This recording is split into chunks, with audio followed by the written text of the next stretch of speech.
नमस्कार साथियों। सपनों और उम्मीदों की मियादें तो हर कोई सजाता है, लेकिन पाता वही है जो तकदीर लिखा के लाता है। ऐसे ही सरकारी नौकरी उसी को मिलती है जो पूरी मेहनत जी जान से करता है।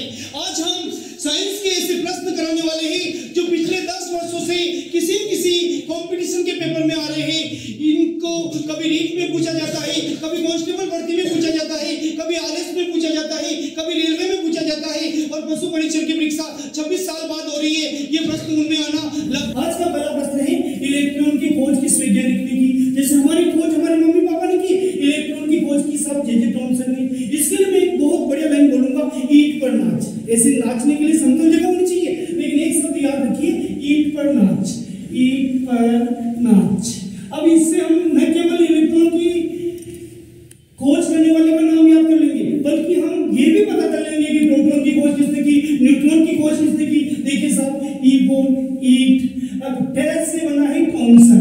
तो बताइए, ईट में पूरा छुपा हुआ है, ई का मतलब हो गया इलेक्ट्रॉन, टै का हो गया थॉमसन। तो इलेक्ट्रॉन की खोज किसने की? जे.जे. थॉमसन ने। ये तो पूरा नाम है, कभी थॉमसन लिखा था, कभी थॉमसन लिखा था, तो दोनों ही सही है। फिर से सुनिए, इलेक्ट्रॉन की खोज किस वैज्ञानिक ने की?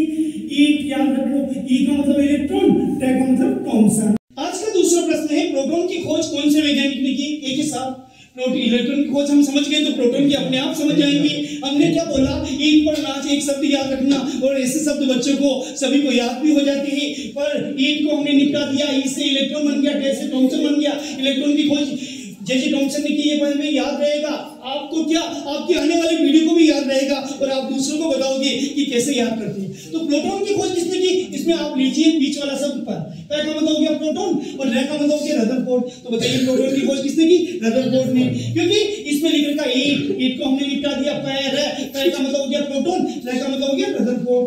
अगला प्रश्न है आज का, न्यूट्रॉन की खोज कौन से वैज्ञानिक ने की?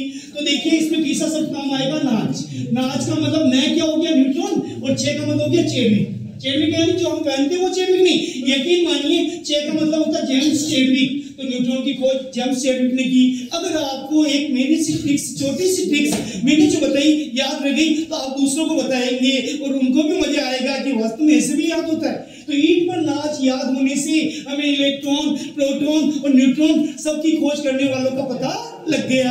आज का चौथा प्रश्न है, किसानों का मित्र किसे कहा जाता है? ऐसे तो किसानों का मित्र पूरा देश है, क्योंकि किसान जितनी मेहनत करता है उतनी कोई नहीं करता है। लेकिन आपके वहां पर 5 ऑप्शन आएंगे, किसी में कुत्ता लिखा होगा, किसी में घोड़ा लिखा होगा, किसी में गधा लिखा होगा, लेकिन वास्तव में किसानों का मित्र केंचुआ है। क्योंकि ये केंचुए होते हैं ना, ये जमीन को उपजाऊ बना देते हैं। और आपको याद नहीं करना, देखिए किसान का पहला अक्षर कैसे शुरू हो रहा और केंचुए का पहला अक्षर भी कैसे शुरू हो रहा, तो दोनों इनकी से गई हो सकती, इनकी फ्रेंडशिप हो सकती, और फरवरी महीना चल रहा है, तो निश्चित रूप से किसान और केंचुए एक दूसरे के लिए बने हुए। तो किसानों का मित्र किसे कहा जाता? केंचुआ। अगला प्रश्न है आज का 5वां, सर्पदंश से शरीर का कौन सा भाग सबसे ज्यादा प्रभावित होता है? सर्पदंश का नाम सुनते ही बच्चे डर जाते हैं। सर्पदंश का मतलब होता है सांप का काट लेना। जब सांप काटता है ना, तो शरीर का पूरा शरीर प्रभावित होता है, लेकिन सबसे ज्यादा प्रभावित होता है अपना तंत्रिका तंत्र, उसको इंग्लिश में कहते हैं नर्वस सिस्टम। तो समझिए मेरे बेटे, सर्पदंश से शरीर का तंत्रिका तंत्र सबसे ज्यादा प्रभावित होता है। आज का अगला प्रश्न, रक्त का थक्का बनाने में कौन सा विटामिन सहायक होता है? अब आपको क्या सर, ये रक्त का थक्का क्या होता है? मैं बताता हूँ। किसी की चोट लग जाती है ना, खून बनने लग जाता, अब वो खून रुक ही नहीं रहा, कितनी ड्रेसिंग कर लो खून बहते ही जा रहा, इसका मतलब उसके रक्त का थक्का नहीं बन रहा, वो रक्त जम नहीं रहा। तो थक्का बनाने में कौन सा विटामिन सहायक होगा? तो विटामिन तो यहाँ से आ गया, थक्का के पीछे क्या लिख रखा, तो के को इंग्लिश में क्या कहते हैं? तो बताइए यार, इसका आंसर इसी में छुपा हुआ है। तो रक्त का थक्का बनाने में विटामिन के सबसे ज्यादा सहायक होता है। तो आपको कुछ याद नहीं करना, विटामिन यहाँ से यहाँ आ जाएगा, क्या बदल जाएगा के में। तो रक्त का थक्का बनाने में विटामिन के सबसे ज्यादा उपयोगी होता है। आज का अगला प्रश्न है साहब, ध्यान दीजिए, सुनिए, लास्ट तक देखिए, मजा आएगा। मजा क्या आएगा, आपको गवर्नमेंट सर्विस मिलेगी। कौन सा विटामिन घाव करने में सहायक होता है? घाव का मतलब किसी की चोट लग गई और रोज टेस्टिंग कराने जा रहे हैं, रोज दर्द हो रहा, घाव भर ही नहीं रहा, इसका मतलब डॉक्टर लिखा इसकी शुगर की जांच करो, इसकी बीपी की जांच करो, अरे इसका जांच करानी, उसकी विटामिन के की कमी।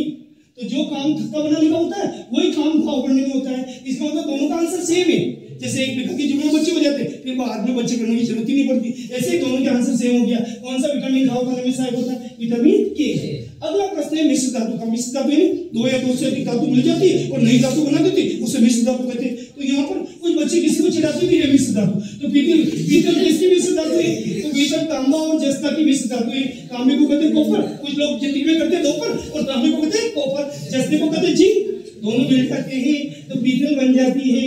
और पीतल की कहानी में खाना खाना, शरीर को बलवान बनाना, तो पीतल मिश्र धातु है। तांबा और जस्ता की, तांबे को कहते हैं कॉपर, जस्ते को कहते हैं जिंक। आपके यहाँ अगर समय में जो ऑप्शन आए वही लिखना। अगला प्रश्न है कांसा किसकी मिश्र धातु है? आज का 9वां प्रश्न साहब, देवकी के 8 हुए, आज अपने प्रश्न 9वां हो रहा है। कांसा किसकी मिश्र धातु है? तो याद रखना, कोई भी मिश्र धातु का प्रश्न आए उसमें तांबा तो फिक्स रही है। जैसे किसी की भी शादी हो, पंडित जी तो आएंगे, ऐसे कोई भी मिश्र धातु वाला प्रश्न आए उसमें तांबा तो आएगा ही। अब दूसरी चीज क्या आ जाएगी? जस्ते के लिए टीन। तो तांबा और टीन मिलने से कांसा बनता है। पुराने जमाने में कांसे के लोटे में पानी पिया जाता था, कांसे के बर्तन होते थे, आजकल तो हम समझ नहीं पाते।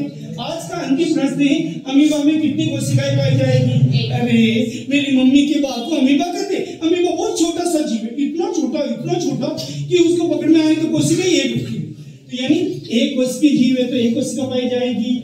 आज हमने विज्ञान के इतने इंपोर्टेंट प्रश्न कराए कि आपको एक ही बार में याद हो जाएंगे, और हमने वो टिप्स बताई कि आप दूसरों को बताओगे। कृपया मेरी मेहनत को शेयर करना, लाइक करना, कमेंट करना, और अगर आप हमारे चैनल पर नए हैं तो निश्चित रूप से सब्सक्राइब करना। मैं वादा करता हूँ मैं जीवन के अंतिम सांस तक आपकी मदद करूंगा, आपको सरकारी